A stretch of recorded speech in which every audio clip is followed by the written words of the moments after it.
اس کے باوجود کلمہ نہیں پڑھنا آ رہا ہے، نماز کہاں سے پڑھنی آتی ہوگی؟ تو اپنے بچوں کو بچپن میں پہلے ایمان سکھاؤ۔ حضرت سہل بن عبداللہ تستری رحمت اللہ کی تعالیٰ علیہ کیا فرماتے ہیں کہ میں چھوٹا بچہ تھا، رات میں اٹھ کر کے دیکھتا کہ میرے ماموں حضرت محمد بن جوار رحمت اللہ تعالیٰ علیہ رات کی تاریکی میں اٹھ کر کے اللہ کی عبادت کیا کرتے تھے۔ ایک دن جب میں نے انہیں دیکھا، میں 3 سال کا تھا، تو انہوں نے مجھ سے کہا کہ بیٹا تو اس رب کو یاد نہیں کرتا جس نے تجھے پیدا کیا؟ تو انہوں نے کہا، چھوٹے بچے تھے نا، کہ ماموں جان میں اپنے رب کو کیسے یاد کروں، مجھے یاد کرنا آتا ہی نہیں۔ تو آپ نے کیسے تربیت فرمائی جانتے ہیں؟ کہا بیٹا ہر رات میں سونے سے پہلے صرف اپنے دل ہی دل میں زبان کو حرکت دیے بنا، زبان کو ہلائے بنا، اپنے دل ہی دل میں پڑھا کر اللہ معی، اللہ ناظر الیہ، اللہ شاہدی، مطلب کیا؟ اللہ میرے ساتھ ہے، اللہ مجھے دیکھ رہا ہے، اللہ میرا گواہ ہے۔ وہ فرماتے ہیں کہ میں اپنے ماموں کی ہدایت کے مطابق ہر رات یہی کلمات 3 مرتبہ پڑھنے لگا۔ چند دنوں کے بعد پھر ماما جان سے ملاقات ہوئی، ماما جان نے کہا کہ بیٹا اب ہر رات انہی کلمات کو 7 مرتبہ پڑھا کر۔ اللہ اکبر، میں 7 مرتبہ پڑھنے لگا۔ پھر چند دنوں کے بعد ماما جان سے ملاقات ہوئی تو ماما نے کہا کہ بیٹا اب انہی کلمات کو ہر رات 11 مرتبہ پڑھا کر۔ وہ کہتے ہیں کہ میں پڑھنے لگا، 1 سال گزر گیا، میرے دل کے اندر اس کی لذت محسوس ہونے لگی۔ ایک دن میرے ماما جان نے مجھ سے فرمایا کہ بیٹا جو کلمات میں نے تجھے سکھائے ہیں اسے قبر میں جانے تک اس کا ورد کرتے رہنا، اس کو پڑھتے رہنا، انشاءاللہ یہ تجھے دنیا اور آخرت میں فائدہ دے گا۔ وہ فرماتے ہیں کہ میں پڑھتا رہا، اس کا ذکر تنہائی میں کرتا رہا۔ پھر ایک دن ماما جان نے کہا کہ بیٹا اللہ جس کے ساتھ ہو، اللہ جسے دیکھ رہا ہو، اللہ جس کا گواہ ہو، کیا وہ اللہ کی نافرمانی کرے گا؟ ہرگز نہیں کر سکتا، ہرگز نہیں کر سکتا۔ لہٰذا اپنے آپ کو ہمیشہ گناہوں سے بچاتے رہنا۔ کیا کہا؟ اپنے آپ کو ہمیشہ گناہوں سے بچاتے رہنا۔ تو بچپن ہی میں کیا دماغ میں ڈالا جا رہا ہے؟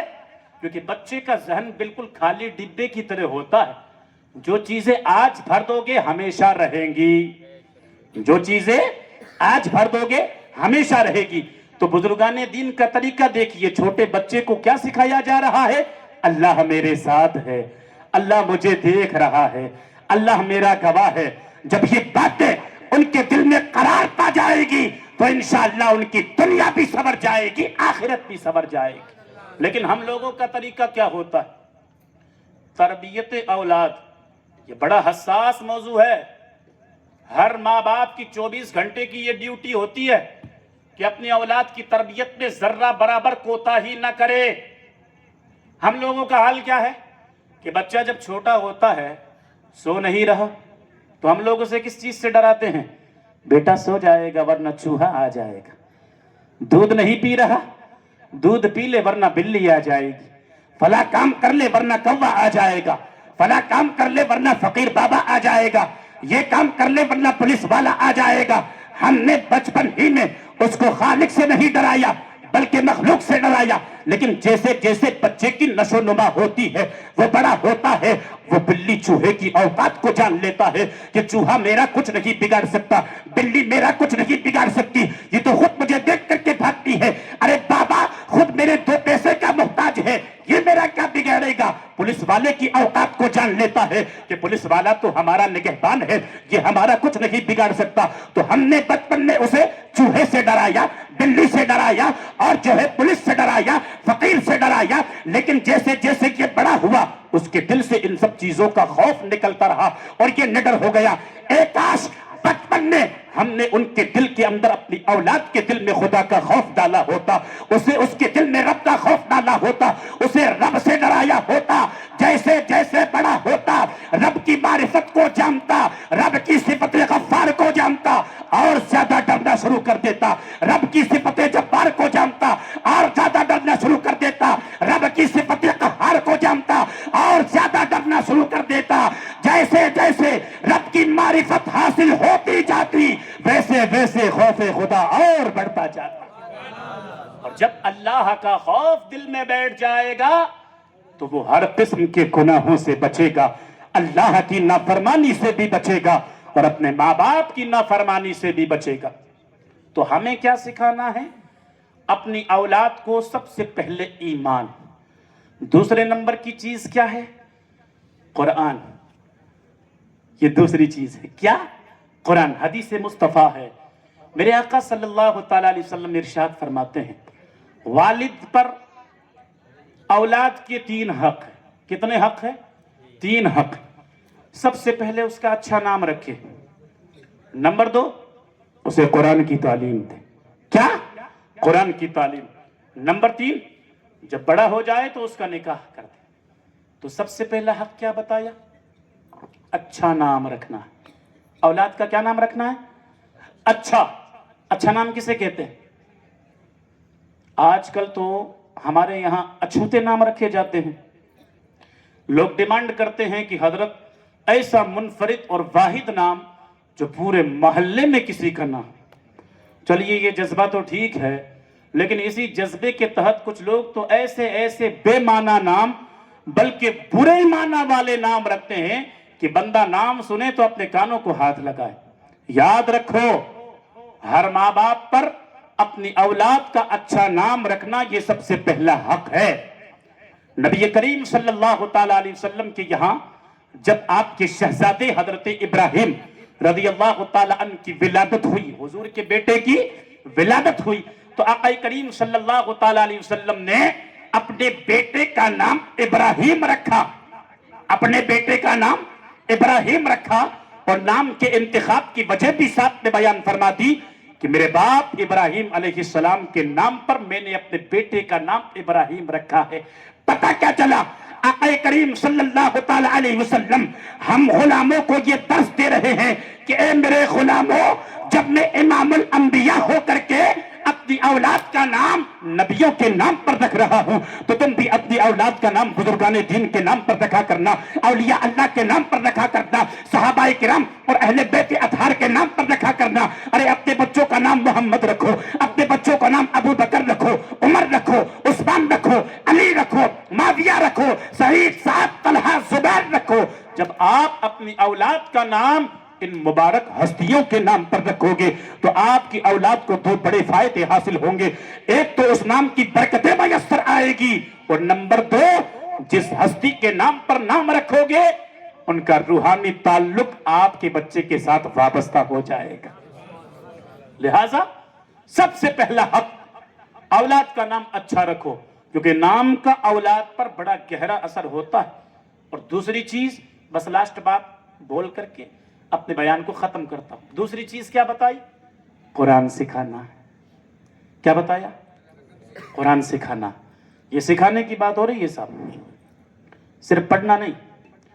ہم لوگ پڑھتے ہیں وہ بھی رسمن، امام صاحب کے پاس جائیں گے، بچوں کو بھیج دیں گے، قرآن ناظرہ پڑھنا اسے آ گیا، اس کے بعد ہم نہال ہو جاتے ہیں کہ ہمارا بچہ تو 10 منٹ میں پارہ پڑھ لیتا ہے، کو کہتا ہے میرا بچہ 15 منٹ میں پارہ پڑھ لیتا ہے، جبکہ صحیح ڈھنگ سے حافظ قرآن بھی نہیں پڑھ پاتا ہے، انگلی پھیرتا ہے، وہ یہ نظریں دوڑاتا ہے۔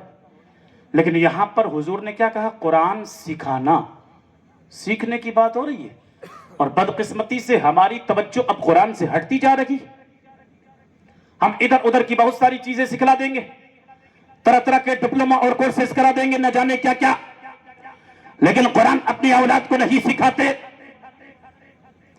میں نہیں کہتا کہ اپنی اولاد کو دنیاوی تعلیم حاصل نہ کرواؤ، بالکل آپ سائنس اور دوسری چیزیں حاصل کروائیے، اگر اس میں خلاف شرع کوئی بات نہ ہو تو آج کے زمانے میں ہم مسلمانوں کے لیے دنیاوی تعلیم کے طور پر بھی آگے بڑھنا ضروری ہے۔ لیکن آپ اس بات کو اپنے ذہن میں بٹھا لیجئے کہ ہم مسلمان ہیں، مسلمان، اور مسلمان کے لیے سب سے پہلی چیز ہے قرآن کا سیکھنا، ورنہ اسٹیج پر علماء موجود ہے۔ آپ حضرات بھی رات دن دیکھ رہے ہوں گے کہ ہمارا بچہ، ہم اس کو قرآن کی تعلیم نہیں دیتے، فقط دنیاوی تعلیم حاصل کرتا ہے، بہت زیادہ حاصل کرتا ہے، 10 سال تک پڑھتا ہے، ڈاکٹر بن جاتا ہے، انجینئر بن جاتا ہے، اور جو ہے بڑا افسر بن جاتا ہے، اتنا پڑھتا ہے کہ پڑھ لکھ کر کی مرتد ہو جاتا ہے، اسلام سے ہی پھر جاتا ہے اور ملحد ہو جاتا ہے۔ آج کل یہ فتنے بہت زیادہ پائے جا رہے ہیں، ہمارے بچے ان فتنوں کی طرف بڑھ رہے ہیں۔ کوئی مرتد ہو گیا، مرتد اسے کہتے ہیں کہ اسلام سے پھر گیا۔ کبھی ان کو داڑھی پر اعتراض ہے، کبھی ان کو پردے پر اعتراض ہے، کبھی ان کو 3 طلاق پر اعتراض ہے، کبھی دوسری چیزوں پر اعتراض ہے۔ کیوں؟ اس وجہ سے کہ اس نے قرآن پڑھا ہی نہیں، اسلام کو جانا ہی نہیں، اور خدا ہی کا انکار کر بیٹھے، خالق کا انکار کر دیا، ملحد ہو گئے۔ تب کیا ملا آپ کو؟ تو عزیزان ملت اسلامیہ، ضرور اگر اللہ نے آپ کو اولاد سے نوازا ہے، 4 بچے آپ کے ہیں، تو میں آپ سے ہاتھ جوڑ کر کے ریکویسٹ کروں گا، اگر ان فتنوں سے مقابلہ کرنا ہے، ایک اپنے بچے کو عالم دین بنا دیجئے، ایک اپنے بچے کو عالم بنا دیجئے، کیونکہ اس فتنوں بھرے دور کے اندر وہ آپ کے گھر کے ایمان و عقیدے کی حفاظت کرے گا۔ ایک کو حافظ قرآن بنا دیجئے۔ لیکن یاد رکھیں، بقیہ جو 2 بچے ہیں جن کو آپ ڈاکٹر انجینئر بنانا چاہتے ہیں، دنیاوی لائن کی طرف لے جانا چاہتے ہیں، انہیں خالص دنیا دار بنانے کی فکر آج کے بعد سے ختم کر دیجئے۔ آج کے بعد سے یہ ذہن بنا لیجئے کہ بچہ ڈاکٹر ضرور ہوگا لیکن ساتھ میں قرآن کی تلاوت کرنے والا بھی ہوگا، بچہ انجینئر ضرور ہوگا لیکن اسے حلال و حرام کی تمیز بھی ہوگی۔ اگر یہ ذہن ہے تو اپنے بچوں کو آپ ڈاکٹر بھی بنائیے، اپنے بچوں کو انجینئر بھی بنائیے، اور چاہتے ہیں کہ اپنے بچے کو حافظ قرآن بنائے، چاہتے ہیں کہ کل میدان محشر میں جنت میں جانے سے پہلے یہ اللہ کی بارگاہ میں عرض کرے کہ مولا مجھے جنت اس وقت تک مت دینا جب تک میرے ماں باپ کو جنت میں داخل نہ کر۔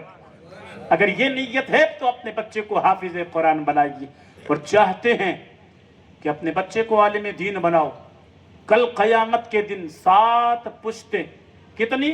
7 پشتیں، 7 پیچھے 7 آگے، ان کو اگر جنت میں لے جانا چاہتے ہیں تو اپنے بچے کو عالم دین بنائے، اپنے بچے کو عالم دین بنائے۔ تو میری پوری تقریر کا خلاصہ یہ ہے کہ اپنی اولاد کی اچھی تربیت کر کے جائیں، اچھی تربیت کر کے جائیں گے، نمازی بنا کر کے جائیں گے، قرآن کا پڑھنے والا بنا کر کے جائیں گے۔ جب وہ ہر روز آپ کے لیے نمازوں میں دعا کرے گا، رب اجعلنی مقیم الصلاة ومن ذریتی ربنا وتقبل دعا ربنا اغفر لی ولوالدی وللمؤمنین یوم یقوم الحساب، جب وہ ہر روز یہ دعا مانگے گا تو اس کی دعا جو ہے بیکار نہیں جائے گی، بلکہ اس کی اس دعا سے خود اس کی ذات کو، اس کے ماں باپ کو اور تمام مومنوں کو نفع پہنچے گا۔ حدیث پاک میں آتا ہے کہ اللہ رب العزت جنت میں ایک بندے کے درجے کو بلند فرمائے گا۔ کیا فرمایا؟ اللہ رب العزت جنت میں ایک بندے کے درجے کو بلند فرمائے گا۔ وہ عرض کرے گا کہ مولا یہ مرتبہ مجھے کیسے ملا ہے، یہ درجہ مجھے کیسے ملا، کس کے سبب ملا؟ اب تو میرے اعمال کا سلسلہ ہی ٹوٹ گیا، میں تو دنیا سے آ گیا ہوں، جب تک دنیا میں تھا اچھے اعمال کر رہا تھا، اس کا صلہ مجھے مل رہا تھا، لیکن اب تو میرا اعمال کا سلسلہ ہی ٹوٹ گیا، اب میرا درجہ بلند کیسے ہو گیا؟ رب فرمائے گا کہ تیرے بیٹے نے تیرے لیے مغفرت کی دعا کی ہے، اسی کے سبب تیرا درجہ بلند کر دیا گیا۔ پتا کیا چلا؟ کہ اگر اولاد نیک ہوگی، وہ زمین کے اوپر اللہ کی بارگاہ میں اپنے ماں باپ کے لیے دعائیں مانگے گی، اللہ رب العزت زمین کے نیچے ان کے ماں باپ کے درجات کو بلند فرما دے گا۔ رب کریم کی بارگاہ میں دعا ہے مولا تعالی ہم سب کو کہنے سننے سے زیادہ عمل کی توفیق عطا فرمائے۔ استغفر اللہ ربی من کل ذنب واتوب الیہ وما علینا الا البلاغ۔ السلام علیکم ورحمۃ اللہ وبرکاتہ۔